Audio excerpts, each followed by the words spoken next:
सुंदर संध्याकाळी व्यासपीठाचा म्हणून सस्ने नमस्कार. संकेताप्रमाणे मुलाखतकारांना कमी बोलावं आणि ज्याची मुलाखत आहे त्यांना आपलं जास्त आयुष्य उलगडावं की ज्याच्यामुळे तुमच्याही आयुष्यातली एक सुंदर संध्याकाळ त्यांचे श्रवणीय बोल घेऊन तुम्ही घरी जा. इथं सगळी दिग्गज मंडळी आहेत. लाड सरांचं पुस्तक प्रत्येकाने विकत घेऊन वाचावं. मी वाक्य पुन्हा रिपीट करतो. सुभाष पर्व हे पुस्तक प्रत्येकाने विकत घेऊन वाचावं.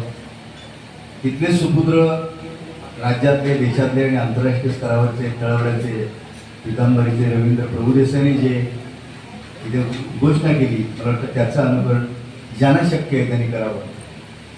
प्रकट मुलाखत 60 मिनिटाची घ्यावी असे बोधनकरांनी सुचवलं आहे. टाळ्या 2 प्रकारच्या असतात.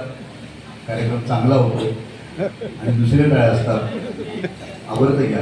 शक्यतो दुसऱ्या टाळ्यांची संधी आपण घेऊ नये हे गुरुजनांनी शिकवलेलं आहे.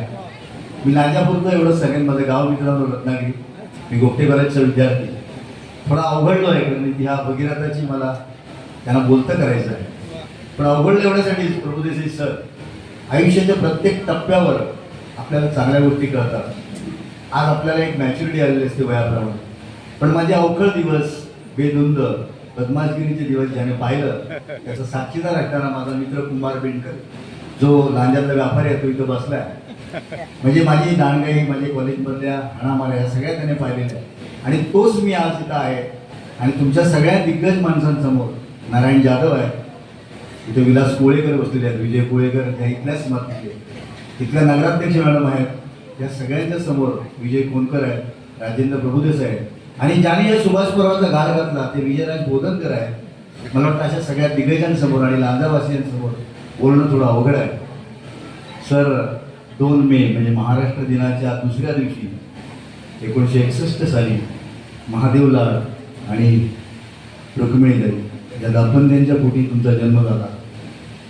त्यावेळचं रिंगण गाव, तुमचं बालपण, तुमचे शिक्षक, मला वाटतं आता पिझ्झा आणि सगळं डिजिटल मीडिया आहे, हे सगळं युग आहे. ते बालपणाचे तुमचे दिवस कसे होते, तुमचं कुटुंब कसं होते? सर्वांना नमस्कार. माझ्या बालपणी मी जे कोकण पाहिलं ते स्वर्गाहूनही सुंदर असं कोकण होतं. आणि त्या कोकणात सह्याद्रीच्या पायथ्याशी असलेल्या रिंगणे गावात माझा जन्म झाला. मी स्वतःला भाग्यवान समजतो कारण त्यावेळचं ते कोकण जे इंच इंच जागा शेतीनं व्यापलेलं होतं.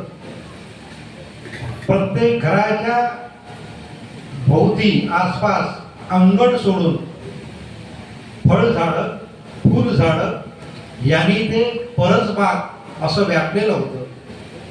प्रत्येक हंगामामध्ये वेगवेगळं पीक घेणारा शेतकरी कोकणामध्ये होता. पावसाळ्यामध्ये भात शेती, नाचणी, हरिक परग ही आता निस्तनाभूत झालेली पिकं आहेत. आणि पावसाळा संपल्यानंतर हिवाळ्यातलं दुपाकी भात शेती असायची. पण कुळीत अशा प्रकारचं पीक घेतलं जायचं आणि भरपूर पालेभाज्या, आणखीन शेंगा वगैरे असतात, म्हणजे चवळी, गावची वगैरे अशा प्रकारच्या भाज्या, अशा प्रकारचं एक संपूर्ण वर्षभरात शेतकरी शेतामध्ये राबणारा होता. आणि विशेषतः म्हणजे आतासारखं काही करमणुकीची साधनं नव्हती. त्यामुळे सकाळी कोंबडा आल्यानंतर आईचं दळण किंवा कांडण ऐकायला मिळायचं. आणि त्याच वेळेला कुठेतरी दूर मंदिरामध्ये सकाळची कुठल्या तरी भाविकानं वाजवलेली घंटा किंवा त्या ठिकाणी काकडावरती केलेली एक मजेदार असे सूर असे घुमत राहायचे त्या साखर झोपेमध्ये. आणि ती सकाळी साखर झोपेतून उठल्यानंतर आईनं दिलेला तो गुळाचा चहा आणि पटकन सांगितलं आंघोळ कर, दप्तर घ्यानी शाळेत पळ. आणि त्याच वेळेला कुडकुडती थंडी असायची आणि फिरशाजवळ आपण जो बसायचो तिथून काढता पाय यायचा नाही. मग आईचा ओरडा खायचा. मग माझे वडील माझा हात धरून उचलायचे, प्रेमाने घ्यायचे आणि काही पावलं चालायचे. तेव्हाच काही वाडीतील मुलं शाळेत जायला निघायची, मग त्यांच्या सोबतीनं फक्त जायचं. आणि ती शाळा ते सुद्धा वेगळं. आताच्या शाळा आणि त्यावेळची शाळा, आताचे शिक्षक म्हणजे मी म्हणा आताचा आणि त्यावेळचे शिक्षक फार जमीन असण्याचा फरक. त्या शाळा म्हणजे अशा फुलबागांनी लहडलेल्या, ज्या फुलांनी लहडलेल्या बागा, तशा प्रकारची त्यावेळची हसरी खेळती म्हणजे संपूर्ण भरलेल्या मुलांनी शाळा.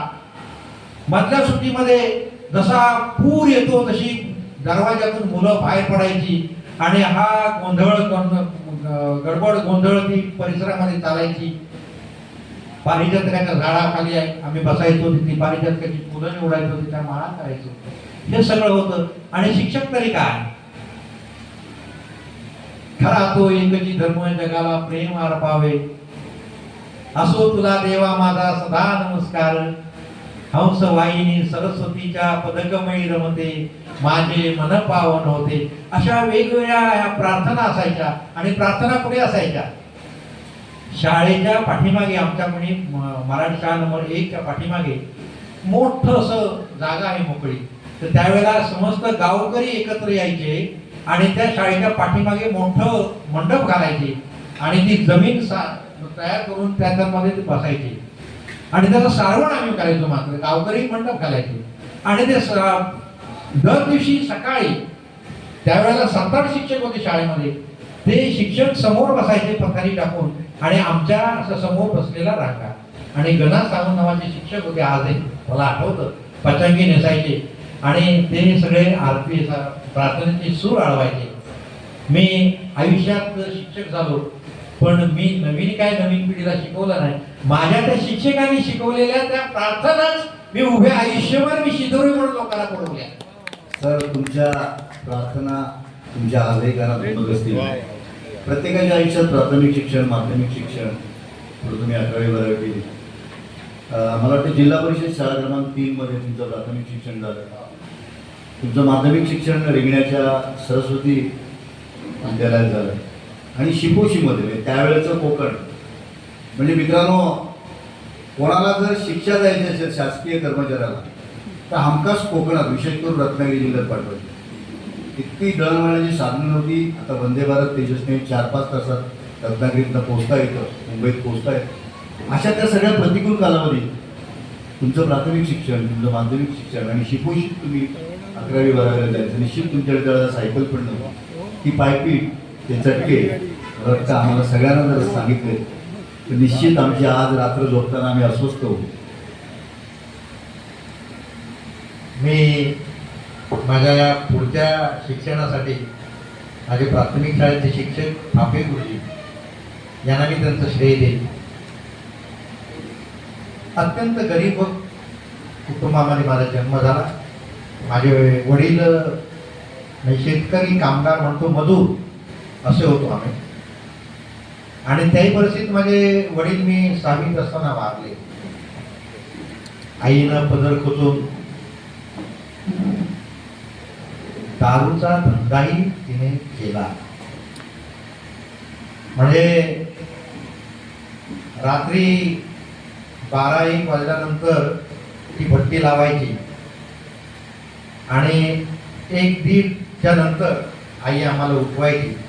म्हणायची, थोडा वेळ ही दारू पडते बाटलीमध्ये, ती बघ. ती बाटली भरली तर दुसरी लावायची. अर्धा 1 तास आई झोपायची आणि पुन्हा उठायची. म्हणजे इतकं ते सगळं केलंय तिने. फापी गुरुजी नाही ती सगळी जाणीव होती. 10वी झाल्यानंतर फापी गुरुजींचा रिझल्ट गेला तो आणि त्यांनी सहज जुलैमध्ये फेरी मारली. अगोदर ते अभिनंदन करून गेले होते. जुलैमध्ये फेरी मारली. म्हणाले घरी चौकशी केली तर आम्ही, माझा भाऊ मोठा, म्हणजे माझ्यापेक्षा मोठा, पंढरी आणि मी, आम्ही दोघे घरी नव्हतो. आम्ही शेतावरती होतो. आप्पा बारसकर नावाचे आमचे एक माझ्या वडिलांचे मामे भाऊ याने आम्हाला शेतीमध्ये ते गुंतवलं आणि त्यांना पोटा पाण्याची व्यवस्था केली. तर त्यांच्याबरोबर आम्ही शेती करायचो. तर ते भापे गुरुजी आम्ही कुठेच कुठल्या शेतामध्ये आहोत इथपर्यंत ते आले आणि लांबूनच भापे गुरुजी येताना आल्यानंतर आम्हाला इतकं बरं वाटलं त्यांच्याबद्दलचा फार आदर होता, आपुलकी होती. मग आम्ही एक तिथेच चांगला गुरुजी ओरडत आम्ही गेलो. गुरुजी आले बांधावरती फिरायले आणि म्हणाले तुम्ही 10वी पास झाला तरी तुम्ही इथे काय करताय? तर म्हणलं आम्ही शेती करतोय. अरे याच्यासाठी तुम्ही 10वी पास झालात? तर म्हटलं काय करायचं सर? अरे कॉलेजला जायचं. तर कॉलेज म्हटल्यानंतर आमच्या आसपास कुठेच कॉलेज नाही. मी रिंगणे गावात ग्रामस्थांना मी धन्यवाद देईन की आमच्याच गावामध्ये त्यांनी हायस्कूल सुरू केलं आणि म्हणून 10वी पर्यंत आम्ही शिकलो. पण पुढचं शिक्षण तिथे नव्हतं. सर एक थांबून प्रश्न विचारतो. आता आमच्या घरातली सगळी मुलं, माझी मुलगी आता मोठी झाली, पण मुलं इथं बसलेल्यांची नातवंडही असतील, शाळेत जाताना पहिल्यांदा टिफिनची पिशवी दिली जाते. तुम्हाला ते भाग्य होतं का त्या पिढीला? तुम्ही जेव्हा प्राथमिक शाळेत रिंगणात जात होता, शिकोशीत जात होता, त्यावेळेला तुम्ही पोटात काही टाकून जात होता की त्या अनवाणी जे पोटाचे दिवस होते त्या आठवणी? आता मला रडू येते हो.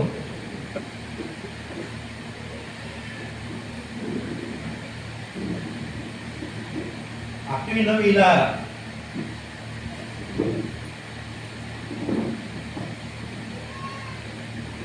दुष्काळाचे दिवस होते त्यावेळेला. मधल्या सुट्टीत सगळी मुलं घरी जायची, जेवायची, परत शाळेत यायची. मी आणि माझा भाऊ पंढरी दोघेही पळत पळत घरी यायचो आणि आईने जेवण काय केलं हे बघायचो. सॉरी,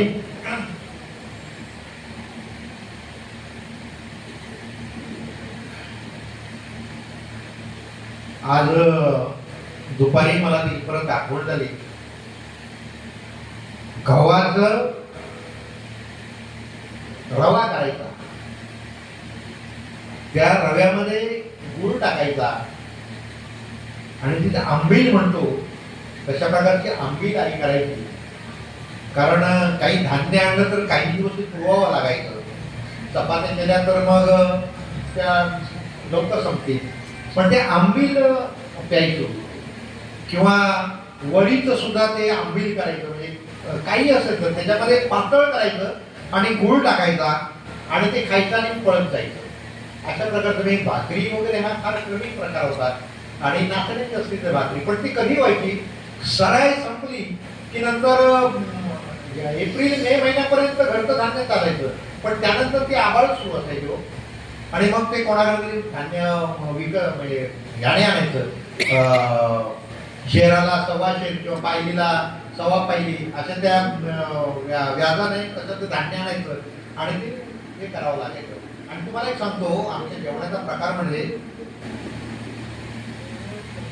भाज्या झाल्या पावसाळ्यात की त्या भाज्या आपण आता आम्ही तोंडीच सांगतो.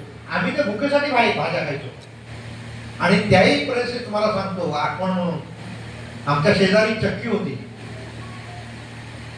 भाताची चक्की होती आणि ती चक्की बंद झाल्यानंतर त्या चक्कीच्या तोंडाजवळ कुत्री जमायची. तर ती कुत्री काय जमतात तिथे त्याचा माझ्या भावाने शोध लावला.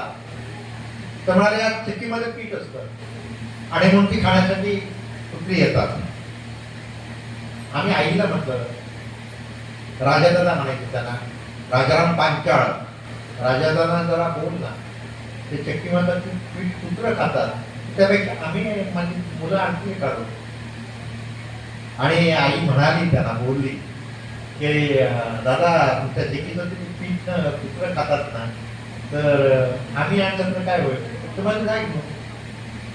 आणि आम्ही मग ती बाजूला चित्री होती पण एक कुत्री एवढी असायची, तर आम्ही काठी घेऊन जायचो. त्या काठीनं कुत्र्यांना लांब करायचं किंवा आणखी मी बाहेर थांबायचो की माझा पंढरी भाऊ माझा तिथून जे पीठ येतं तिथे तो हात घालायचा आणि असं अलगद पीठ बाहेर काढायचं आणि मग ते पीठ घेऊन आम्ही घरी जायचो. मग त्याच्या दुसऱ्या दिवशी चपात्या मिळायच्या. आणि मी धन्यवाद देतो त्या राजाराम दादांना की ते जाणून बुजून थोडंसं पीठ ठेवायचे. फार माणुसकी होती हो आमच्या त्या काळामध्ये. गरिबी सगळीकडे होती पण माणुसकी होती. गरिबी अन्नधान्याची होती पण माणुसकीची श्रीमंती होती, संस्कारांची श्रीमंती होती त्या काळात आमच्या. आणि म्हणून आम्हाला त्याच्या गरिबीचं काय वाटत नाही. सर, ही माणुसकी आणि संस्कारांची शिदोरी ऐकणारे सगळे रसिक श्रोते आहेत, ते खरे आपल्या तुमच्या मुलाखतीचे खऱ्या अर्थानं सांस्कृतिक राजदूत आहेत. त्यांच्या घराघरात नक्कीच तुमची हे सगळे अनुभवाचे बोल आहेत. 10वीची परीक्षा म्हणजे आता पालकांच्या अंगावर उद्देश असं काढ आहे. म्हणजे मुलगा 10वीला आहे, मुलगी 10वीला आहे, तो वर्षभर पालकच 10वीच्या परीक्षेला असतात. तुमची 10वीची परीक्षा किती उन्हाळ्या केल्या, किती टगगिरी केली, किती मस्ती केली, कारण वडील नव्हते, आई एकटीच होती. पण आपल्या प्रत्येक घरातली आई ही शिस्तीमध्ये TN शेषनची बाप असते. मी त्याला अपवाद नाही, माझा व्यक्तिगत संदर्भ देत नाही. TN शेषनचं नाव माहीत आहे, या देशाचे माजी निवडणूक आयुक्त आणि या लोकशाही प्रधान, अत्यंत जगात 6व्या-7व्या क्रमांकावर लोकशाही संख्या असणाऱ्या या देशाला निवडणुकीत ज्यांनी शिस्त आणली, नैतिक अधिष्ठान आणलं, त्या TN शेषनांच्या काकणभर जास्त अशी शिस्त ही प्रत्येक घरातल्या आईत असते. मला वाटतं ती शिस्त तुमची टगेगिरी, तुमचे मित्र समकालीन, कदाचित काही जण आता इथं उपस्थित असतील, ते 10वीचं वर्ष त्याला आठवण. आमची आई म्हणजे एक वाघीण होती आणि वास्तविकरित्या ज्या घरामध्ये दारूची भट्टी निघाली त्या घरातल्या पोराने दारू प्यायला काही हरकत नाही. परंतु आम्ही दिवसभर कामावर असायचो आणि दारू प्यायला लोक संध्याकाळची यायचे. मग आई मला पिटाळायची की जा घरी दारू मागायला येतील लोक.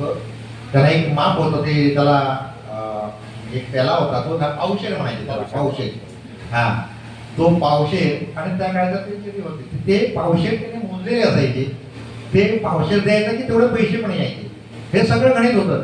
पण त्या आईच्या भीतीमुळे कधी आम्ही चुकून असं बोट पण लावलं नाही.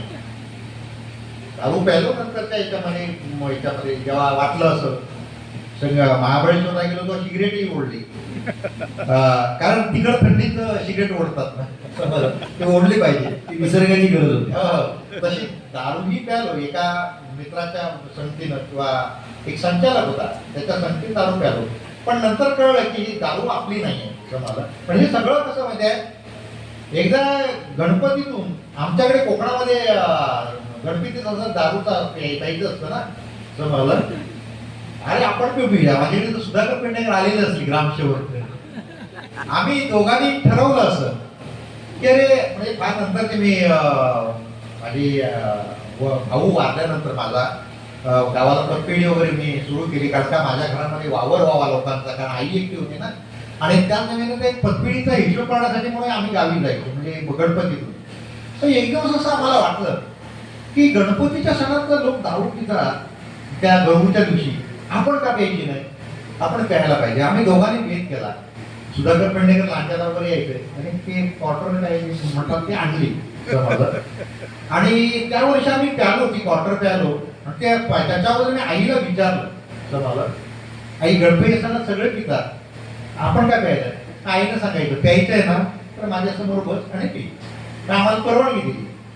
पण दुसऱ्या वर्षी गंमत अशी झाली की आम्ही दोघे बाटली आणली होती सुधाकरनं, आणि आम्ही तो पतपेढीचा हिशोब करता करता एवढा वेळ झाला की त्यांच्या आईने त्यांना तिकडे हाक मारल्यानंतर हे लोक जेवायचे. तेवढा आई पण म्हणाली, अरे काय करतो तुम्ही, जेवण झालं, टाकू हात मारते, तुम्ही पण जा, तू पण. सुधाकर निघाला माझ्याकडे, आपली आणलेली आहे ना ती घेऊया. आणि म्हटलं आम्ही आमची बाजूला खोली आहे जेवणाची, त्या खोलीच्या दारातच आम्ही बसलो. आम्ही उघडली आणि ग्लासात ओतली आणि समोर एक मुलगा आला, थोडा प्यालेला होता. भाई तू, एवढं म्हटल्यानंतर माझी गाळण झाली. म्हणजे हा जर माणूस बाहेर जाऊन सांगणार भाई दारू पितो, आणि मी दारू पिणाऱ्या माणसावरती विश्वास ठेवत नाही तर माझ्यावर कोण ठेवणार. आम्ही दोघांनी ती तशी एकत्र केली आणि त्याला ती बाटली दिली. म्हटलं ही घेऊन जा आणि घरी पी. समजलं. तेव्हापासून आजपर्यंत आम्ही दारू सोडली. म्हणजे एक गोष्ट चांगली झाली की तुमच्या ह्या सगळ्या प्रसंगानं एक लक्षात येते की अशी गाळण प्रत्येकाची उडाली पाहिजे की ज्याच्यामुळं दारूला त्यांची मैत्री होणार नाही. पुन्हा जो मी प्रश्न विचारला होता त्यातला शाळेत 10वीतले तुमचे समकालीन कोण? 10वीचं माझे समकालीन माझा भाऊ वारला तो, आणि मला वाटतं समकालीन बरेचसे गेले त्याच्यातले लोक. त्याची नावं सांगा. त्याच्यात मंगेश हांडे आहेत, म्हणजे माझ्या अगोदर होते ते. पण आमचं हे डॉक्टर सीताराम कदम आहेत, हे म्हणजे 4थी पर्यंत येईल, पण ते पातळला 10वीला होते. आणि बरेच लोक होते, पण आता तुमच्या ह्याच्यानं आता मग लगेच आपण शशिकला आयरे, रंजना आयरे, मीना पांचाळ, आमच्याकडे अशोक सरपरे, माझा भाऊ तर आनंद पेडणेकर, ही सगळी मंडळी होती. आणि त्या 10वीच्या काळात तुमचा जो प्रश्न होता ते त्यावेळेस तुम्हाला सांगतो, शिपूजीचा प्रश्न काढला तुम्ही. तर 10वी झाल्यानंतर 10वीला पहिला गेलो तर अडवाणी म्हणालात ना, 10वीला फोटो काढण्यासाठी आम्ही पहिले लांज्यात गेलो, राजापुरात आलो. तर ती काही वाहनं नव्हती. सकाळी उठून आम्ही आमच्या घराजवळ धामणपीला चालत गेलो, म्हणजे रायपटेच्या जवळ ते धामणपी. तिथून राजापुरात आलेली एसटी पकडून आम्ही राजापुरात गेलो. संध्याकाळी परत तीच गाडी पकडून धामणपीला आलो आणि परत चालत आलो. आणि 10वीच्या परीक्षेला एकत्रित आम्ही गेलेलो होतो. तेव्हा काही पैसे भरणं गरजेचं होतं. म्हणजे माझ्या आईने, माझे मामा पण आले होते, म्हणाले मुलं, आम्ही दोघे भाऊ ना, मुलं राजापुरात जात आहेत, काहीतरी पैसे असतील तर देऊन टाक. आता त्या मामाने 10 रुपये दिले. आणि मग सांगितलं मुंग्याचे बारस्कर होते, त्याने आम्हाला 70 रुपये दिले. आणि ते 70 आणि 80 रुपये घेऊन आम्ही राजापुरात गेलो. कोदवलीला सरपंचच्या घराजवळ मंदिर आहे, त्या मंदिरात आम्हाला थांबायची व्यवस्था केली होती. तिथून आम्ही चालत यायचो कोदवलीला. बाकी सगळ्या मुलांच्या पायामध्ये चपला होत्या. माझा भाऊ पंढरी आणि माझ्या पायामध्ये चपला नव्हत्या. पण ज्यावेळेला मी परीक्षा संपल्यानंतर भावाने हिशोब केला, अरे मला पैसे उरत आहेत, तर किती उरत आहेत, मला चप्पल घेतली एवढ्या, म्हणजे आम्ही ते स्लीपर पहिली घेतली. आम्ही ते स्लीपर पहिली 10वीच्या परीक्षेच्या नंतर आम्ही घेतली, पण 10वीच्या परीक्षेपर्यंत आम्ही अनवाणी गेलो. तर अशा प्रकारचं हे होतं. आणि नंतर शिपोशीला तुम्ही म्हणताय, तर त्यावेळेला माझ्याकडे एक पॅन्ट होती आणि ती पॅन्ट इथे ढोपराजवळ फाटली होती. तर त्या ढोपराला ती पॅन्ट दुसरी मिळणार नाही. मग आमच्या टेलरने काय केलं, बदाम आकाराचा स्टिकर त्याच्यावर लावला. आणि मग मी चालत याला जायचो शिपोशीला. आता मी 2 वर्षापूर्वी मांडवकर त्यांच्याबरोबर त्या खिंडीमध्ये गेलो होतो. आता ती सगळी वाट गेलेली आहे. पण त्यावेळेला ते संध्याकाळच्या वेळेला ते खिंडीजवळ गेलो की मग माणसं असायची ना त्यावेळेला, मग तिकडनं पुकारा मारायचो. पुकारा माहिती आहे का तुम्हाला? अशा पुकारा मारायचा. मग समोरचा माणूस तो पुकारा द्यायचा. मग आपला बरोबर आता कोणती राहत आहे, तर तिथून असा मी पळायचो. म्हणजे पाठीला पाय लावून पडतात ना, तसं तो पळायचो. आणि कधी मध्ये काळो पडला की राम राम राम राम म्हणून घ्यायचो. परंतु ते 2 दिवस, ती रात्र आणि रविवारचा दिवस कधी जाऊ नये असं वाटायचं. पण सोमवार आला की आई परत ती भाकरी बांधून ती पाठवायची, तुझा हा अशा प्रकारची. पण शिपोशीमध्ये आमचे केशवबाई नावाचे ग्रस्त होते. त्यांच्या घरामध्ये आम्हाला एक खोली दिली होती त्यांनी.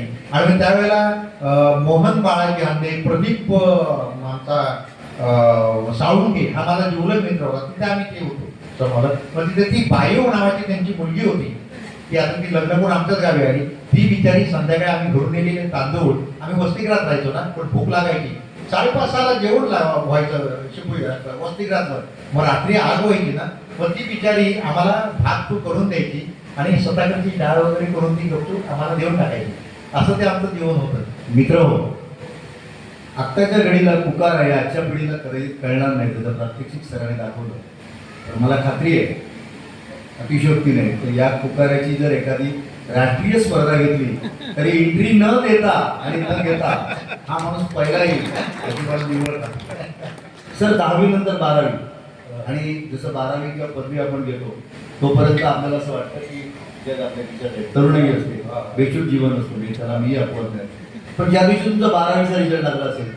नाही, मी 12वी नाही झालो. मी डायरेक्ट 11वी नंतर मुंबईला गेला. आणि ज्या दिवशी तुम्ही गाव सोडलं तुमचं रेल्वे, आता काही कोकण रेल्वे नव्हती, आता बालू काय, बाबू काय, मालू काय, पटकन रेल्वेत बसत आणि जातात. तो दिवस तुम्हाला आठवतो का, ज्या दिवशी तुम्ही गाव सोडलं आणि साखरमाळी म्हणून पिशवी घेऊन मुंबईत गेलात? तो दिवस आठवतो? आठवतो. भाऊ माझा पैसे द्यायचा, मुंबईचा भाऊ होता तो 6वी 7वीत मुंबईला आला. म्हणजे कुठे शिपाई वगैरे अशा प्रकारची नोकरी करायचा, पण ते पैसे संपायचे. आता मला गावाला जायचं आहे, तर मग काय करायचं, पैसे तर पाहिजे. शिपोशीतून परीक्षा संपल्यानंतर मी मार्च एंडला घरी आलो आणि त्यावेळेला कात करणारे लोक आले होते, लाकूड तोड करणारे कात होते. तर त्यांना ताडी लागायची आणि ते ताडीला रविवारी वाटोळ्यात यायचे. मी असा विचार केला की मधल्या दिवशी ते मग शोधायला कोणाला सांगायचे, यांना म्हटलं ताडी आणून दिले तर आपल्याला पैसे मिळतील. मग मी रविवार तो मोठी 10 लिटरची अशी कॅन होती, ती घेऊन जायचो लांजा वाटोळ्यात गावखंडकर नावाचा एक माणूस होता भंडारी, तो ताडी विकायचा. त्याच्यामुळे ताडी भरून घ्यायची आणि त्या ताडीमध्ये अर्धी ताडी आणि अर्धी पाणी मिक्स करायचं समजलं आणि ते त्याला द्यायचे. मग ते रविवारी घ्यायचे नाही, पण सोमवार मंगळवार बुधवार पुढचे 6 दिवस त्यांना भेटायचे नाही. मग ते माझ्याकडे द्यायचे आणि मग ते ताडीचे मला पैसे मिळाले. ते पैसे मिळाल्यानंतर आमच्याकडे आले बळीराम बारसकर म्हणून आला होता मुंबईवरून. त्याला आई म्हणाल्या यांना मुंबईला जायचं, घेऊन जा तिकडे. मग ती आमची एसटी दुपारच्या वेळेला माझ्या घराजवळ आली आणि जो तिने भंकारा सोडला तर तो माझं घर सगळं धुराने भरलं, रस्त्यावरच घर आहे.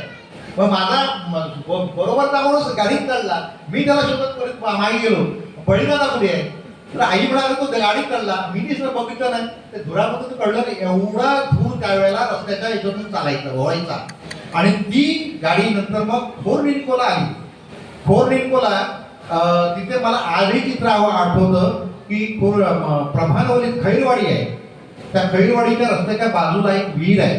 त्यावेळेला जवळजवळ 5-25 महिला त्या ठिकाणी पाणी भरतायत. आजही माझ्या डोळ्यासमोर ते चित्र आहे आणि ते मी बाहेर बघितल्यानंतर बघितलं आज ती ओळख माझी ती बावडी आहे.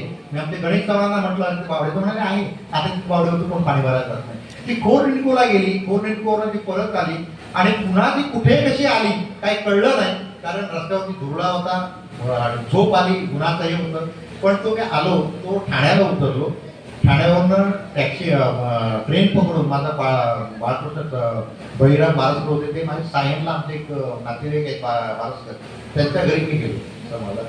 तर तो दिवस म्हणजे कसं होतं, त्यावेळेला गावाकडे काही करता येणार नव्हतं, ते नोकरी वगैरे काही ते नव्हतं आणि म्हणून पैसा मिळाला पाहिजे. आता ही चटक पण लागली होती ना, ताडीची विकल्यानंतर पैसे मिळतात, ही चटक लागली, पैसा पाहिजे. आणि कोकणामध्ये पैसा मिळत नाही, धान्य मिळेल, सगळं मिळेल, माणुसकी मिळेल, सगळं काही मिळेल, पण पैसा मिळत नाही. तो पैसा मिळवण्यासाठी जर तो पैसा त्यावेळेला उत्पन्न केला असता तर माझ्यासारखे हजारो कामगार मुलं मुंबईला गेली नसतील. आणि म्हणून तो कामगार, तो पैसा मिळवण्यासाठी मी आमच्या पितांबरीवाल्यांना मी सलाम करतो, कारण त्यांनी हजारो कोकणातल्या हाताला गावातच काम दिलेलं आहे आणि म्हणून मी त्याला सलाम करतो. असे उद्योजक माझ्या कोकणात झाले पाहिजे. राजकारण्याने इथे मोठमोठे धंदे उद्योगधंदे आणले पाहिजे आणि पर्यावरण पूरक आणले पाहिजे. तसं तुम्ही सायनला आला, तुमचं जेव्हा जसे की मी सरांचं नाव ऐकून होतो, आज प्रत्यक्ष त्यांचं दर्शन झालं. म्हणजे मी यापूर्वी सरांना कधी भेटलो नव्हतो. मुलाखत करायचा एक संकेत असतो की ज्याची मुलाखत घ्यायची आहे त्याला आधी त्यांना भेटावं, त्यांच्याशी गप्पा माराव्या, ज्याला आम्ही आमच्या इंडस्ट्रीमध्ये मार्केटिंग म्हणतो. पण हे बोदरकर नावाच्या माणसाने मला काम इतकं अवघड करून टाकलं होतं. ते म्हणाले शेवटपर्यंत घरी सुद्धा बोलायचं नाही की यांची मुलाखत तुम्ही घेणार, इतकं ते गोपनीय होतं. त्याच्यामुळे माझ्या लोकांचे नावं नाही आठवली ना, त्यामुळे मी तुमचं पुस्तक जे आज प्रकाशित झालं सुभाष पर्व, जे नव्या पिढीला एक दीपस्तंभ आहे, ते पुस्तक मात्र त्यांना मी म्हटलं होतं की मी माझ्या घरी माझ्या गृहमंत्रालय राहणार नाही, प्रकाशनापूर्वी कोणाला दाखवू नये. ते मी वाचलं. त्या वाचनातून माझ्या लक्षात आलं की तुमचं मुंबईतलं आयुष्य जे आहे, महानगरी मुंबईतलं, ते सगळं मुंबईतल्या साईनाथ चाळीत गेलं. आणि चाळीतलं जीवन हे रंगीबेरंगी असतं, खरं आयुष्य असतं, खरं माणुसकी असते, जी आज मुंबईच्या टॉवरमध्ये, मुंबईच्या ब्लॉक कल्चरमध्ये बेल वाजल्यावर दरवाजा उघडतो त्यात मित्रांनो मिळत नाही. त्या साईनाथ चाळीतलं जी लोकसंस्कृती होती, लोकजीवन होतं, त्याने तुमचं आयुष्य समृद्ध केलं. त्या समृद्ध आयुष्यात त्या चाळीत काय आठवणीचा साईनाथ चाळी फार नंतर घेऊ. म्हणजे मी महानगरपालिकेत नोकरीला लागल्यानंतर साईनाथ चाळीत आलो. पण त्या अगोदर माझे जे काही म्हणजे प्रवास इकडचा तिकडे झाला मुंबईचा, तो आजच्या पिढी कोण करू शकत नाही. मी पहिला गेलो सायनला, तिथे काही दिवस राहिलो. तिथल्या सायनमधल्या लोकांनी त्या माणसाला पिटवलं की ही मुलं तुझं घर घेतील. त्या माणसाने आम्हाला घराबाहेर काढलं. तिथे आम्ही दुसरीकडे गेलो. दुसऱ्याने सांगितलं तुझ्या गावामध्ये भानगडी आहे, तू इथनं निघून जा, तिथून घर सोडलं. आणि नंतर मग आलो माझे बारसकरांची, म्हणजे माझी बहीणच ती, म्हणजे आप्पा बारसकरांची मुलगी, तिच्या घरी मी थांबलो. विक्रोळीला स्टेशनला, हरियाली व्हिलेजला ते तिथली चाळ आहे, आणि त्या चाळीमध्ये माझ्या जे सार्वजनिक जीवनाचा पण शुभारंभ तिथेच झाला. कारण त्या चाळीमध्ये मी बाहेरच्या बाजूला जी वाढवलेली खोली असते तिथे माझ्या बहिणीने मला टेबल टाकून वगैरे सगळं दिलेलं होतं. अरुणा सावंतचं नाव आहे, ते आता घाटकोला राहते. तर त्या टेबलवरती मी रात्री वाचत असायचो. पण ते माझं वाचन बघून आणि माझं तिथलं वागणं बघून बाजूला अनंत देसाई नावाचे ग्रस्त होते, म्हणजे आमदार अलका देसाई होऊन गेल्या ना, त्यांचे मिस्टर ते कामगार नेते होते गोदरेजला. त्यांनी मला एक दिवस म्हणाले, अरे तू एवढं सगळं वाचतोस वगैरे सगळं. तर म्हटलं हो, मला वाचण्याची आवड आहे. मग का ना आपण इथं वाचनालय सुरू करूया म्हटलं. उत्तम. मग मला ते लखानी बुक डेपो गिरगावचा आणि एक बॉम्बे बुक डेपो, त्या ठिकाणी आम्ही गेलो. तिथे पुस्तकं आणली आणि त्या हरिओमनगरमधल्या चाळीमध्ये पहिलं वाचनालय सुरू केलं तिथल्या चाळीच्या मुलांसाठी. तिथे लोक एकत्र येत नव्हते. मग ते एकत्र येण्यासाठी काय करायचं, तर मग तिथे दत्त जयंती साजरी केली. आणि त्यावेळेला त्या दत्त जयंतीनिमित्त सत्यनारायणची पूजा. आणि मग ते आजही आठवण काढतात, तुमच्यामुळे आमच्याकडे आम्ही सगळे लोक एकत्र आलो, भजन पूजन व्हायचं वगैरे सगळं. ही सुरुवात झाली. आणि ते सगळं घेऊन मी त्या चाळीतनं आम्ही नंतर मग जय भवानी म्हणून एक चाळ आहे कुठे भांडुपला, अहिल्या विद्यालय आहे. त्या अहिल्या विद्यालयाच्या वरती डोंगर आहे. त्या डोंगरावरती माझा भाऊ आणि मोठा भाऊ विजयला याने एका माणसाला पैसे दिले 2,500 रुपये, आणि ती जागा ताब्यात घेतली, पत्रे लावलेले. आणि ती पत्रे लावल्यावर मी आल्यानंतर मग भाऊ मग गावाला गेला. आणि मी काय केलं, रात्रीच्या तिथे कामगार काम करतात, ते काही कामगारांना बोलावलं आणि म्हटलं रात्रीच्या रात्री भिंत उभारायच्या आहे. आणि तिथे उभारताना कुणीतरी चुगली केली आणि पोलीस आले. आणि त्या सगळ्या कामगारांनी मला ही सगळे घेऊन गेले पोलीस स्टेशनला. आम्ही बंद पोलीस स्टेशनमध्ये, काहीतरी अनधिकृत काम करताय म्हणून. हे सगळं झाल्यानंतर माझं लग्न झालं 1987 ला. मग तिथून आम्ही जागा सोडली. सर थांबवतो, संकेत भंग करतो. सरांचं लग्न म्हणजे पुस्तक वाचून मला कळालं, प्रत्येकाला मन असतं, त्यामुळे हेही प्रेमात पडले, त्यांच्या प्रेमात पडले. मगाशी तुला होत होती तेव्हा मी हळूच काकीला विचारलं की पहिल्यांदा कोणी कुणाला विचारलं, ते फार महत्वाचं आहे. कारण बॅरिस्टर नागपाई विद्यालयामध्ये 5 तरुण शिक्षकांचा इंटरव्ह्यू झाला, त्याच्यात 5ही जण सिलेक्ट झाले. त्याच्यामध्ये सर पण होते. आणि तेव्हाची शोभा हनुमंत नाईक, एका CID पोलीस अधिकाऱ्याची कन्या, ती पण होती. आता तुमच्या तोंडून सांगा, खरंच झालं पहिल्यांदा कोणी विचारलं आणि लग्न कसं झालं? गुलाबी क्षण. कसं आहे म्हणजे प्रेमामध्ये ना कोण कोणाला विचारत नसतं, 2 हृदय एकत्र येतात. वा वा वा. मला हे तुमच्या बाजून ऐकायचं होतं म्हणून मुद्दा मी उलटा प्रश्न केला. माझी एक कविता आहे, मला हृदय चोरीला गेले नाही चिमणीला कळले. कोणाचं हृदय कुठे चोरीला गेलं काय माहिती नाही. परंतु आम्ही बॅरिस्टर नागपेमध्ये होतो. एक दिवस माझ्या बहिणीने दिलेला डबा हा, म्हणजे सकाळी मी निघायचो ना, तर तो आंबला होता. तर त्या दिवशी हिनं आपला डबा दिला समज.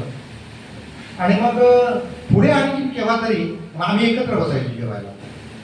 ही होती तेजस्विनी राणे, दीप नाईक, पाताळे सर, दादू पाताळे वगैरे हे सगळे होते. आणि नंतर मग हळूहळू हिने म्हणाली, तुम्ही असं करा ना, तुम्ही कशाला डबा आणताय, वहिनींना ताईंना सांगा मी आणते डबा म्हणून. पण तसं काही शक्य नव्हतं ते.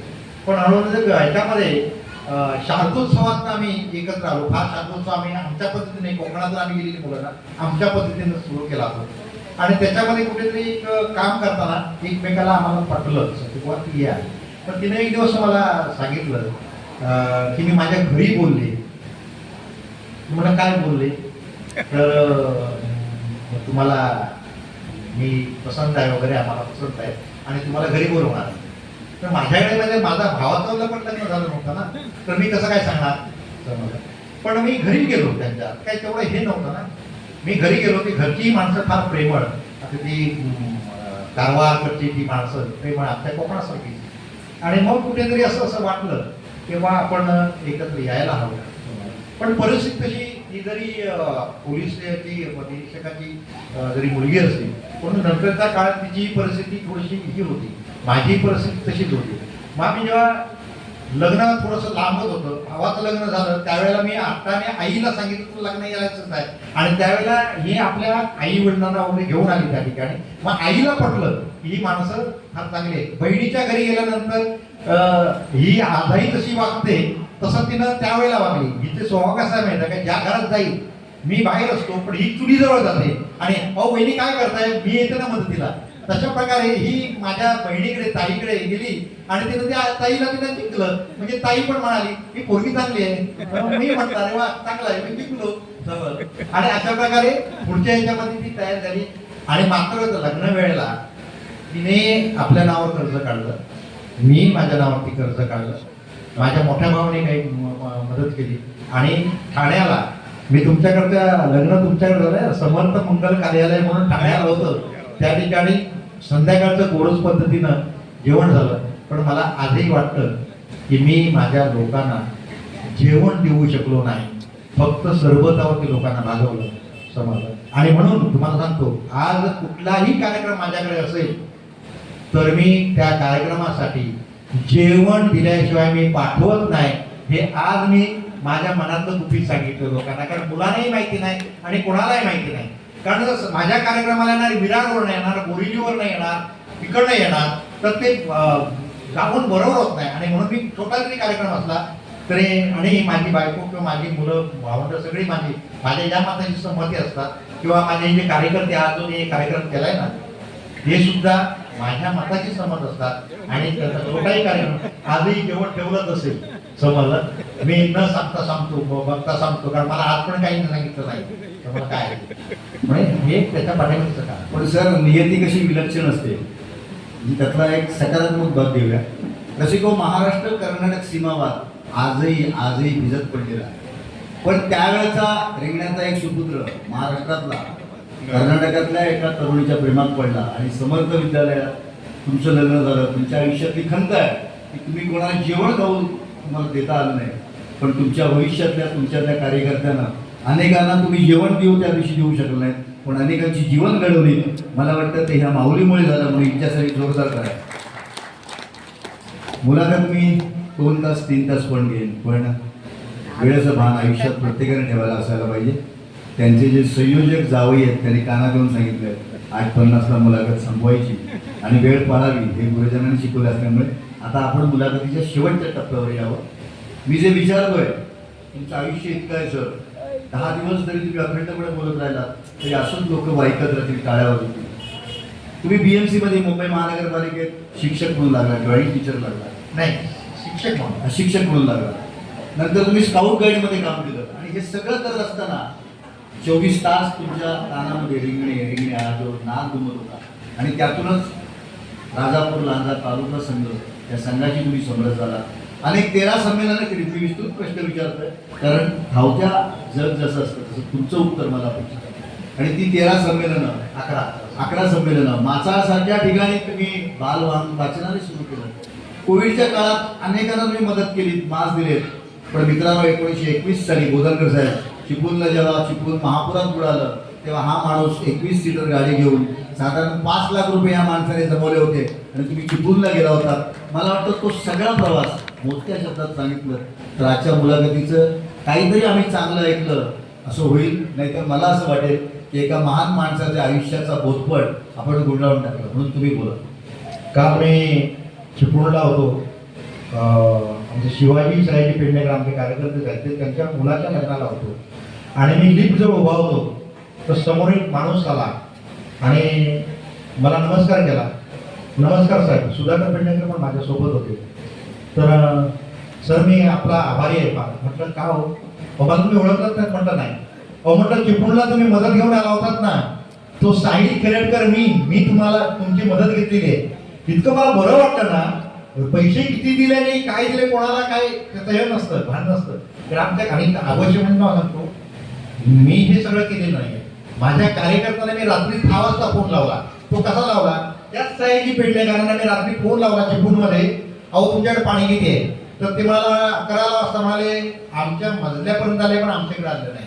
1 तासाने फोन केला तर म्हणाले 1 फूट फक्त बाकी आहे आणि आम्ही आता सामान हलवतोय. मी त्याच वेळेला गणेश चव्हाणांना फोन केला की म्हटलं गणेश चव्हाण आपल्याला काहीतरी करावं लागेल तिकडे. समजलं. रात्री 1:30 वाजता फोन केला तेव्हा त्यांना म्हणाले आम्ही वरती जाऊ पुन्हा म्हणजे न्यूजवरती बातम्या आल्या. आणि मग साळवी सर असतील, हटकर सर असतील, मुंबईचे कार्यकर्ते असतील, हे सगळे शिर्के सर भरपूर नावं मी कोणाचे घेतलं तर एका दुसरा नाराज होईल कदाचित बांधणार नाही. सगळे कार्यकर्ते रात्रीच्या रात्री आम्ही बैठक घेतली ऑनलाईन आणि म्हटलं जसं होईल ना तसं आपण पैसे गोळा करायचे आणि हे करायचं. मी साळवी सरांना फोन केला. साळवी सर कोणत्याही परिस्थितीत सकाळी काही पाण्याच्या बाटल्या, धान्य, पाव, ब्रेड वगैरे सगळं भरायचं आणि तुम्ही तिकडनं यायचं. त्याचं बिल आपण नंतर देऊ तुम्हाला.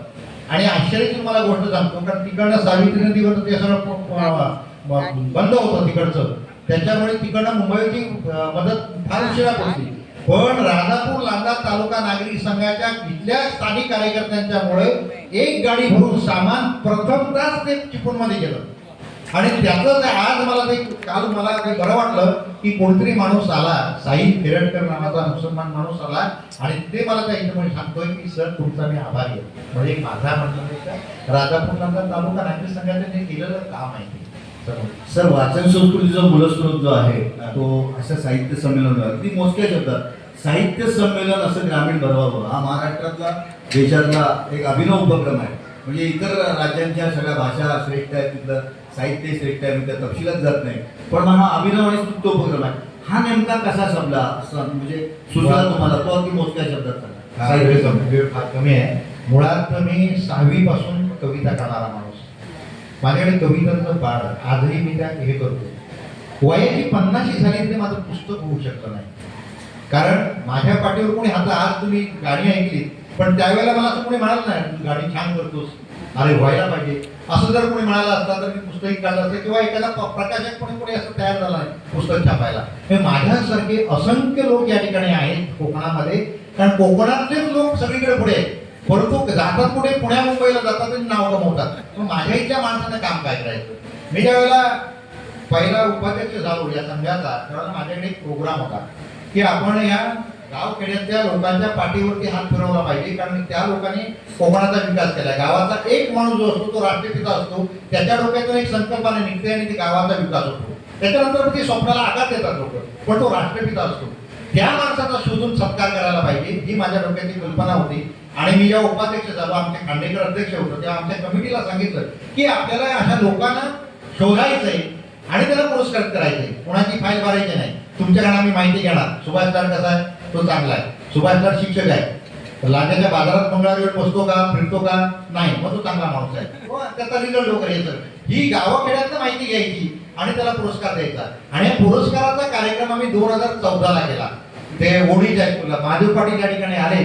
त्यांनी तो एक खंबी कार्यक्रम त्या ठिकाणी केला. यशवंतराव क्षीरसागर सानेगुरुजीचे शिष्य ते त्या ठिकाणी कार्यक्रमाला होते.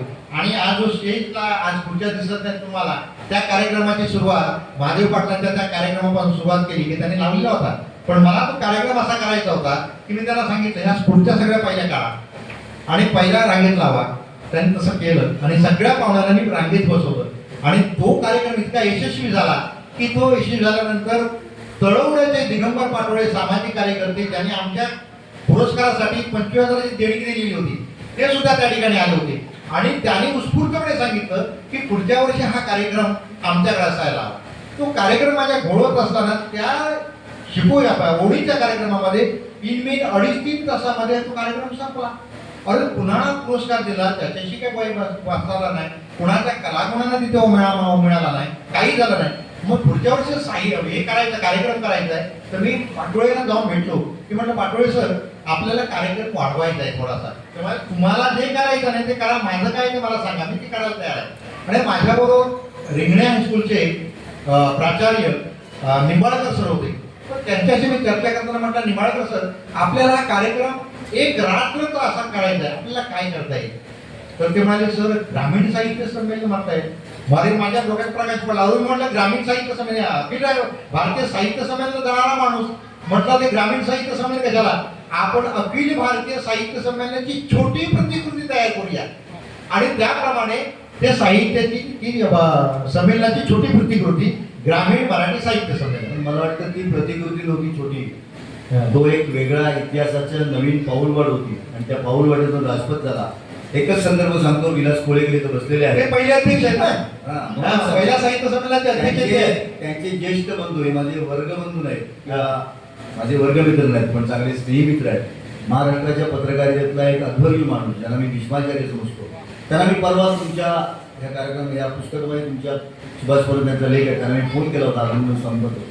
तर ते म्हणाले अखिल भारतीय मराठी साहित्य संमेलनापेक्षा उजवं ठरेल असं ग्रामीण साहित्य संमेलनाचा प्रयोग करणारा असा एक व्यासंगी माणूस आहे आणि त्याची मुलाखत भारतात तुम्हाला घ्यायला मिळते. तर तुमच्या या मुलाखतीतून मी आयुष्यात धन्य झालो. म्हणजे आपण कोणाच्या सहवासात कुणाच्या सावलीत असतो मित्रांनो. घरात किती आणि खिशात ATM कार्ड आहेत. मला वाटतं मी माणसांची शेती करावी असं मानणारा आणि असा कोकणी माणूस आहे. रत्नागिरी माझं गाव आहे.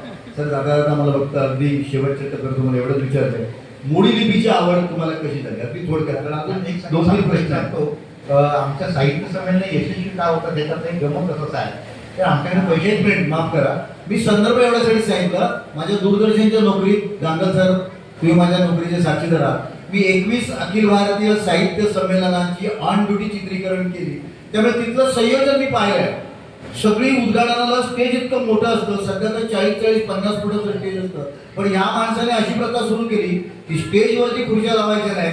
म्हणून मला वाटतं ग्रामीण साहित्य संमेलनाची तुम्ही केलेली सुरुवात ही छोटी प्रतिकृती दिसून ती पाऊलवाट असून तो मराठी साहित्यातला राजपथ आहे आणि त्याचा स्वामी हा माणूस आहे सुभाष लाड. बोला सर.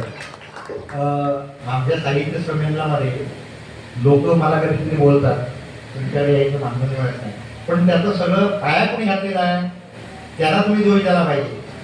पहिल्या ग्रामीण मराठी साहित्य संमेलन जे तळवड्याला झालं त्या साहित्य संमेलनाचे अध्यक्ष होते ॲडव्होकेट विलास कोळेकर. त्यांनी संमेलनाचं मानधन घेतलं नाही. ती प्रथा आपण सरासरी जोरदार तर दोष काय असेल तो त्यांच्याकडे असो. आता मोडीच्यासाठी आमच्या लहानपणी अंकलिपी होती. त्या अंकलिपीमध्ये अडीचकी पावकी नेमकी हे सगळे होते आणि मोडी अक्षर बाराखडी पण होते, पण भविष्यामध्ये ती कुठेतरी लुप्त झाली होती. माझे चुलते आप्पाजी बारसकर हे मोडीमध्ये कधीतरी लिहायचे आणि त्यांच्यामध्ये माझ्याकडे जागृत होती. पण जागतिक मराठी परिषदेने मुंबईमध्ये तो वर्ग सुरू केले आणि कुठेतरी माझ्या कानावरती आलं. मी राजा शिवाजी विद्यालयामध्ये गंगा रायकर, मनोहर जागुष्टे, सुरुत्री मॅडम यांच्या त्या तालमीमध्ये मी शिकलो आणि ते शिकल्यानंतर आम्ही जवळजवळ वर्षभर किती शिकलो ना. नंतर मी म्हटलं आपण शिकलो, चांगलं शिकलो आहे, आता आपल्याला फायदा पुढे काय करायचं. तर मी त्या सगळ्या मुलांना वेगवेगळ्या प्रवृत्तीची लोक होते, पण आता कसं काय नाही करायचं. मग त्यांना मी म्हटलं उद्या आपल्याला कार्यक्रम संपल्यानंतर ना मी तुम्हाला रस पाजणार आहे आणि म्हणून मी तिथे काळूबाई रसवंतीगृह आहे हिंदू कॉलनीमध्ये. त्या रसवंतीगृहात लेक्चर संपल्यानंतर आम्ही त्यांना सगळ्यांना ज्यूस पाजला मी आणि म्हटलं कसं वाटतंय, गार वाटतंय ना, छान. म्हटलं आता आपल्याला काम करायचंय, आपण जे सगळे शिकलेलो आहेत ना मोडी, आता आपण ती इतरांना शिकूया, त्यासाठी आपण काहीतरी करूया. तर त्याच्यातले बरेचसे म्हणाले होय करूया करूया. आणि मग काही आरंभशीर होते ते सुरुवात झाली त्याने आणि काही गेले. पण नंतर मग त्याचा मी वर्ग सुरू केला ह्याच्यामध्ये छबिलदासमध्ये आणि त्या छबिलदासचे कार्याध्यक्ष होते आमचे प्रभू देसाई म्हणून होते, कर प्रभू देसाई. आमच्या तिकडचेच मला काही माहिती नाही, कर प्रभू देसाई होते. ते फार कर्मठ आणखी समाजसेवी माणसं होते. त्यांनी मला छबिलदास वर्ग दिला फुकट 2 दिवस, शनिवार आणि संध्याकाळी, शनिवारी रविवारी संध्याकाळी. तर तिथे मी वर्ग सुरू केले. वर्ग सुरू केल्यानंतर दुसऱ्याच वर्षी मी मोडी साहित्य संमेलन भरवलं छबिलदासमध्ये. तर त्या ठिकाणी अच्युत पालव सरांनी याची कार्यशाळा घेतली. लोकांना करमणूक म्हणून विसू बापटांचं कुटुंब रंगलंय काव्या ही एक कार्यक्रम ठेवला आणि मान्यवर म्हणून सरोजिनी वैद्य, चंद्रकांत पुरंदरे, पत्रकार नारायण आठवले आणि गंगा रायकरांचा आम्ही त्यावेळेला 75 केली. मोठा कार्यक्रम केला त्या ठिकाणी त्यांचाही सगळं. तर हा सगळा तुमचा कार्यक्रम झाल्यानंतर कुठेतरी आपल्या मोडी लोकांच्यापर्यंत जायचं काहीतरी मार्ग पाहिजे. मग मी मोडी दिवाळी अंक करायचं सुरू केलं आणि तो मोडी त्यावेळेला सायक्लोस्टायलिंग असायचं. तो पहिला दिवाळी अंक सायक्लोस्टायलिंग करून तो तयार केलेला आहे आणि मग तो निवडक लोकांना तो दिला समाजात. त्याच्यावर ज्ञानेश्वरांचं चित्र वगैरे हातानेच काढलं, कारण मी थोडासा काही एकटाच करत असल्यामुळे खर्चिक बाब नव्हती.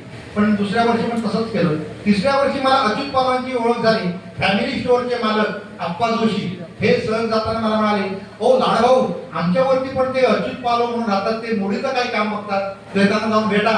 मग त्यांना जाऊन भेटलो. मग अच्युत पालवाने आमच्या खात्यावर हात ठेवला आणि मग तो मार्ग पुढे सुरू झाला आणि दिवाळी अंक सुरू झाले. 2002ला 10वा अंक झाला आणि त्यावेळेला माझ्यावरती 60,000चं कर्ज होतं. तेव्हा अच्युत पालवाने सांगितलं, आता तुझी नाटकं बंद कर, तुझं तू काम सुरू कर, बस झालं. आणि नंतर मग मला चेंज पडत नव्हती. पण आता मी घराकडनं आता ते बायको समज आता सांगतोय ते 60,000चं नुकसान आहे ते समज, त्याला माहिती नाही काही ते. आणि मी मुलाखत घेताना असा काही गडबड होता. काय हरकत नाही सर, या गमतीचा भाग आहे. आता घरात असं काही झाल्यावर संध्याकाळी घरी गेल्यावर भांडी पडण्याचं आता वातावरण नाही, इतक्या त्या सुसंस्कृत आहेत. तुम्ही बिलकुलच बोला. माझ्याकडे तुम्हाला सांगतो, मला चुलीकडेही बिलकुल येत नाही. त्यावर अशा प्रकारचं असं आयुष्य प्रत्येक पुरुषाला लाभो अशी मी माझ्या पुरुष पिढ्यांसाठी प्रार्थना करतो. माझी आईपासून सगळे घरातली लेडीज स्त्रिया महिला मंडळ आहे ना, हे फार म्हणजे महिलांना मी सगळे सलाम करतो, कारण त्या व्यवस्थित आहेत म्हणून समाज व्यवस्थित आहे, नवरे त्यांचे व्यवस्थित आहेत, नाहीतर काय करत नव्हतं. मला वाटतं सर, ही भारतीय महिलांची म्हणजे जगातल्या सगळ्या प्रत्येक महिला श्रेष्ठ आहे, पण भारतीय परंपरेचा जो वसा आणि वारसा आहे, मला वाटतं ह्या सगळ्या माऊली आपल्या मागे उभ्या असतात. आपण त्याचे भणंग असतो, सडापटी नसतो. शेवटचा प्रश्न, मैफिलीची भैरवी आता आलेली आहे. तुमचे उत्तराधिकारी, तुमची लेख, तुमचा लेख पंकज, मी त्याला कधी भेटलो नाही, पुस्तकातून वाचले. तुमची मुलगी, प्रत्येक मुलगी या बाबाचा रिमोट कंट्रोल असतो. मला एक मुलगी आहे, मी तो अनुभव घेतो. तुमची लेख ग्रीष्मा, ह्या सगळ्या आज ते दोघे वकील आहेत, नागवंड आहेत, अनेक सून पण वकील आहे, आणि मग अनेक शिष्यगण तुमची इतकी अतिरथी महारथी आहेत की त्यांची यादी वाचायची झाली तर एक वेगळा कार्यक्रम करावा लागेल.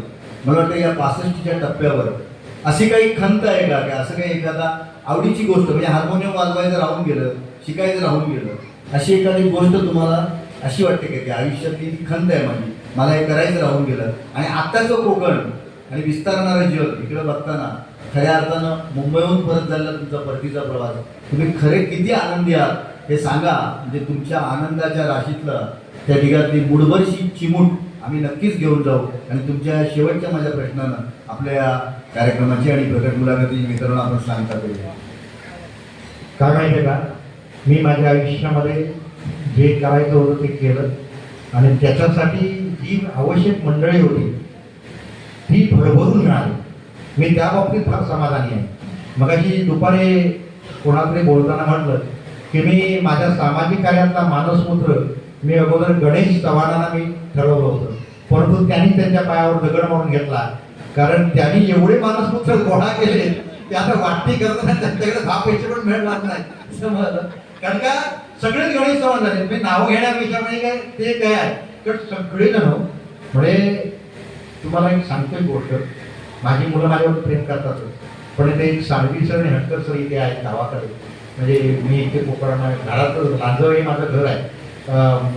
न्यू इंग्लिश स्कूल हे राजापूर लांजा तालुका नागरिक संघाचं माहेर आहे, कारण सगळे कार्यक्रम त्या हायस्कूलमध्ये बिंदास होत झाले तेव्हापासून ते आजपर्यंत. तर ते आणि इथली प्रत्येक घर हे माझं घर वाटतं, कारण का ती माणसं माझी जुळले आहेत. वसंत कुमार, हटकर सर, गजाभाऊ वाघरे, गजाभाऊ वाघरे तर ते माझे एक फार मोठा गुरु आहे. कारण मी ज्या मार्गावर जाणार होतो, राजकारणात शिकणार होतो, त्या माणसाला 1997ला माझा कान पिळला म्हणून बरं झालं, त्याच्या मी भिकेच लागलो असतो समजलं.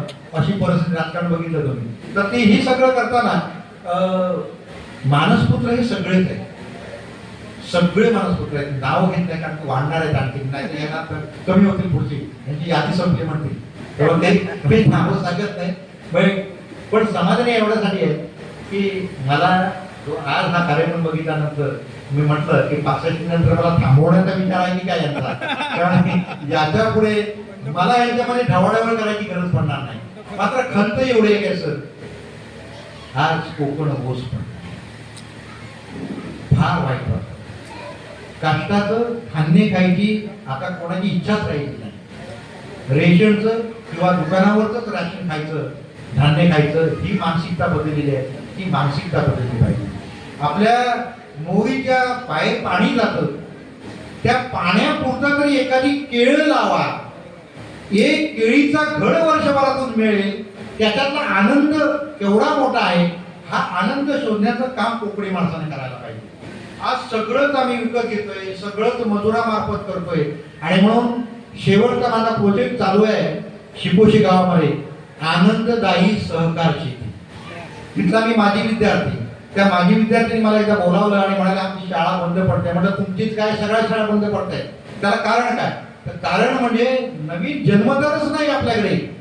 तो जन्मदर करायचा असेल तर तरुणांनी या ठिकाणी थांबवलं पाहिजे. आणि ते थांबवण्यासाठी काय, त्यांच्याकडे मातीत राबण्याचा संस्कार टाकला पाहिजे. आणि संस्कार असे देऊन होत नाही, ते संस्कार आपसूक जायला पाहिजे. त्यांच्यासमोर काहीतरी उभं ठेवावं लागतं. आणि म्हणून शिपोशी गावामध्ये आम्ही रिटायर झालेले, काही सर्व्हिसमध्ये असलेले लोक एकत्र येतो आहोत. एक दिवस कोकणातलं नवीन पर्यटन स्थळ बघायचं, दुसऱ्या दिवशी शेतीचं एक दिवस काम करायचं आणि तिसऱ्या दिवशी मुंबईला निघायचं. तुम्हाला तुमची आताची परिस्थिती किती आहे? तुम्ही तासभर काम करता, धापा टाकता, हरकत नाही, तासभर काम करा, तेवढीच आम्ही शेती करू. एकाने प्रश्न विचारला, माकडं खातील त्याचा काय? मग आनंद आहे, आम्ही केलेली धान्य माणसं नाही, माकडं पण खातात ना, उत्तम आहे, त्याच्यातनं मिळेल का पण घेऊ. पण पुढच्या वर्षाखेरीस, पुढच्या सुगीच्या नंतर आमच्या घरामध्ये किमान 1 किलो ते धान्य आमच्या कष्टाचं निघणार आहे. हा आमचा आनंद आहे. तो आनंददायी सहकार शेती हा प्रोजेक्ट सुरू होतोय. आणि ती माझी जी खंत आहे कोकणातली घरं उघडी राहायची, ती खंत दूर करण्यासाठी तो प्रोजेक्ट कामी येईल असं मला वाटतं.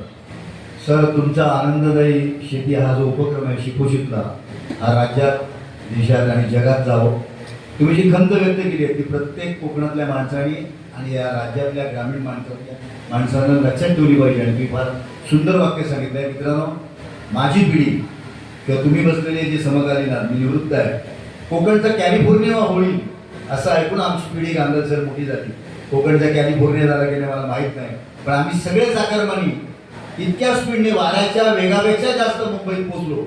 मला वाटतं तो प्रगतीचा वेग जो आहे आणि विकास आहे तो आता उलट्या दिशेनं मुंबई महानगरीकडून या कोकणाकडे यावा. ही तुमची खंत जी आहे ती खंत चांगल्या फलश्रुतीत यावी अशी अपेक्षा मी तुमच्या सर्वांच्या साक्षीने व्यक्त करतो.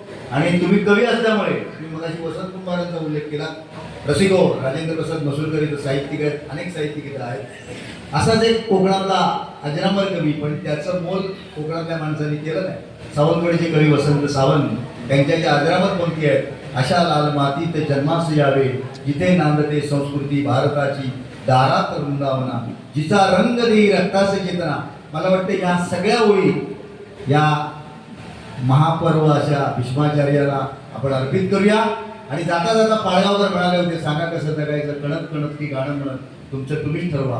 पेला अर्धा भरला आहे असं सुद्धा म्हणता येतं, पेला अर्धा सरला आहे असं सुद्धा म्हणता येतं. काळोखात पुढायचं का अंधारात पुढायचं तुमचं तुम्हीच ठरवा. पण ते ठरवण्याआधी या कलंदर अवलियाला एकदा भेटा, त्याचं आयुष्य जाणून घ्या, तो शिपोशीत काय करतो ते बघायला जा. राजापूर तालुका आणि नांदा तालुका संघ, प्रत्येक गावातली मंडळ हजारो असतात, माझ्याही गावातले आहेत, पण तालुक्यातल्या लोकांना एकत्र करून हा अभिनव प्रयोग करणाऱ्या माणसाला आज 65चा सत्कार तुमच्या शिष्याने केला. मी ज्योतिषी नाही, पण तुमच्या प्रेमापोटी एवढंच सांगतो, चांगल्या संकल्पना बोलायला हरकत नाही, त्यासाठी रसिक लागतात. भविष्यात 26 जानेवारीला जे पद्मश्री होतात त्या पुढच्या वर्षीच्या पद्मश्रीच्या यादीमध्ये या कलंदर अवलियाचं नाव आलं. तुम्ही बोलवलं नाही तरी मी येईन. माझ्याकडे अभिनंदन करायला हत्ती नाही, मी मध्यमवर्गीय आहे. पूर्वी हत्तीवरनं साखर वाटली जायची, पण रिंगणाच्या गावात घरोघरी जाऊन मी मुठीनं साखर वाटली. तेव्हा अपेक्षा करूया या माणसाचा सत्कार देशाच्या सर्वोच्च राष्ट्रपतींच्या वतीनं होईल. आणि पुन्हा एकदा तुमच्या सगळ्या कुटुंबाला, तुमच्या सगळ्या स्नेहपरिवाराला मी एवढ्यासाठी धन्यवाद देतो की लांजात माझे काही मित्र आहेत, त्यातले कुमार वेंकले आलाय, शिवाजी कोत्रे आहे, मुन्ना नाईक जो वेशी ओशीकर हरच्याला राहतो तिथं आहे, त्या सगळ्या ठिकाणी आहे. पण जाता तुम्हाला एक मी काम सांगून करणार, त्यात माझा स्वार्थ आहे. मित्रांनो, तुम्ही दारूचा उल्लेख केला, तुमच्या आईनं दारू गाळली, पण तुम्हाला त्याचा त्यावेळेस मोह झाला नाही. लांजा गावात माझा एक मित्र आहे प्रकाश कुरुप, मुंबईच्या पोलीस दलात अत्यंत उत्कृष्ट रायटर, ज्याला टाळा लावायचा असेल गुन्हेगारांना तर डीसीपी सुद्धा प्रकाश ग्रुपला गाडी पाठवून बोलवायचा.